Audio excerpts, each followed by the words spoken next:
The Seattle Seahawks just had basically perfect attendance for voluntary workouts and minicamps, which is something that does not happen very often, and something that is huge for team chemistry and just building things from the ground up. And obviously some big changes were made to this team over the offseason. Whenever you bring in a new quarterback, a lot of schemes and the way things are run are going to change. In fact, they didn't just bring in one new quarterback, they brought in two, with them drafting Jalen Milroe from Alabama. Obviously DK Metcalf is also no longer in Seattle. So yeah, there's a ton of new faces. Guys are stepping up into new roles, and that's the reason why it was so important that everyone was there putting in work from the jump. And in this video, I want to talk about what was accomplished, the winners and the losers from camp, and so much more going on with this team. But before I begin, I would really appreciate it if you would drop a like and subscribe. It only takes 5 seconds, plus you can always change your mind. We are on the road to 60,000 subscribers, and with your support, I believe that we can get there super fast. Alright, so first things first, let's talk about Jaylen Milro. The coaching staff so far has been in awe of everything that he has showed. It's really the work ethic that stands out the most. I'm not exactly 100% sure how true these rumors are, but apparently he gets up and is ready to go at 4:30 in the morning. That's just insane routine and discipline. And on top of that, he's the last guy to leave the building, and that's what you want out of a rookie QB. A guy that wants to prove himself right and everyone wrong. A guy that wants to earn his opportunity.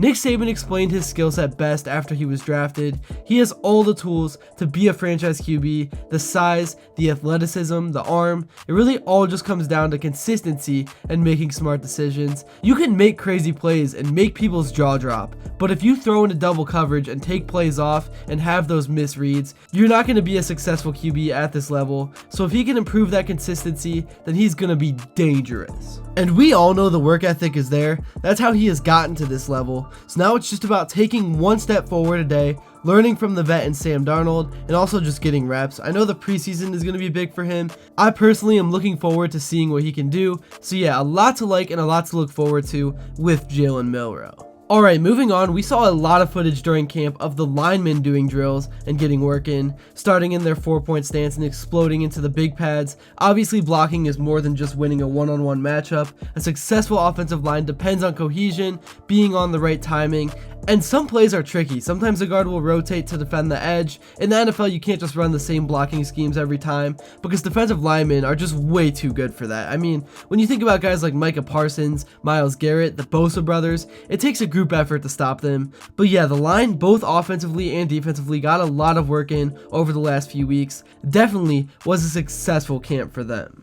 Now to move on to individual players, let's talk about the winners and losers from minicamp. Starting with the winners, we have the new addition in DeMarcus Lawrence, who's coming over from the Dallas Cowboys. He is kind of one of those names that every NFL fan knows, but if you watch talk shows or read news outlets and articles, he really never gets talked about that much, at least in depth. But this is a big addition for this defense. He made his presence known over the last few weeks. He's a physical player. That has kind of been his identity thus far. And here's a quote from ESPN's Brady Henderson. The non-contact nature of spring practices hasn't allowed DeMarcus Lawrence to show off the physicality that has been his calling card for over a decade in the NFL. But the 33-year-old defensive end is still managing to make an impression on his new Seahawk teammates and to set a tone with the younger ones.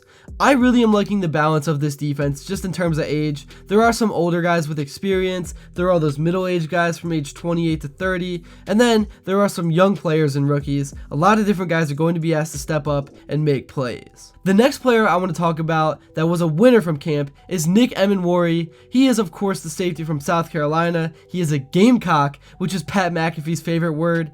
He practiced both at safety and also did some outside linebacker drills, and at times he even lined up with Ernest Jones as the only linebackers out there. So he showed off his versatility, which is huge for a young player because when you can be plugged into various spots, it increases your chances to be on the field and it gives you opportunities. Another winner from the minicamps was the new commander-in-chief of the offense, Sam Darnold. Obviously, some people still don't know how to feel about moving on from Geno Smith to this guy. It's hard to think of a comparison, but it's like trading the same player for the same player. They just have different tendencies and different areas that they thrive and struggle in. But getting back on track, Sam Darnold was a winner during minicamp. Here's what Mike McDonald had to say about him. Sam is doing a great job. Sam has a great feel for the offense right now in terms of growing every day. So you can feel the growth, you can feel the improvement, the confidence that we're doing on that side of the ball and that we're growing. It's exciting to work with. He's a heck of a competitor. You know, this time of the year, it's hard with all the competition periods. You're trying to create a bunch of situations where there's technically no winner or loser, but you are trying to just get great situational work where you're making great decisions, and we're doing that on both sides. Those are fun periods when you feel his competitiveness, and really, all three quarterbacks, you feel the competitiveness and the sense of improvement every single day. Alright, now for more news going on with the Seahawks right now. They are the team favored to sign Amari Cooper. I've not seen a ton of coverage on this, but this would be a massive addition because this room already has JSN and Cooper Kupp, so it's already one of the better receiving corps in the league. But Amari Cooper, my God, this would be a crazy core and a crazy trio. Cooper is such a good route runner. He stays quiet and just does his job, and as a Browns fan myself, I know so much about this guy. He had a game on Christmas Eve that he went absolutely bazooka in. Nobody could guard him. Him and Joe Flacco were absolutely dialed, but obviously the last year with Deshaun Watson, the Browns offense was just atrocious, and I'm glad he had an opportunity to go elsewhere. And he wasn't bad in Buffalo, he was just never able to find his footing. I don't think the good football part of his career is over. He still has a lot to go. So if I'm the Seattle front office, I'm calling up Amari, and I would do whatever I can to figure this out. Anyways, that's all I have for the news. Jalen Milro recently took the podium and said a bunch of great things. Here were some of the highlights from his press conference. It was a great feeling. When I walked on the field, I really just acknowledged where I was at. My parents made a joke. It's like the first day of class today. We took my bunch of pictures after practice. But no, it's definitely cool to be an NFL quarterback, to get my feet wet, get acclimated with everything. And so it was definitely a dream come true for sure. Yeah, absolutely. So the biggest thing is everything works from the ground up at a quarterback position. Understanding the lower half mechanics of how I operate. Every quarterback is different. And so doing a deep understanding of how my body functions at the quarterback position with throwing the ball. And so understanding how to distribute my body when it comes to the lower half mechanics and things like that. And it's been a focus for us. And so with that, it's all about being an efficient passer. And so the more you work, the more you understand your body, you're going to be more of an efficient passer. So, that's something that we work on and continue to work on so I can be the best quarterback I can be.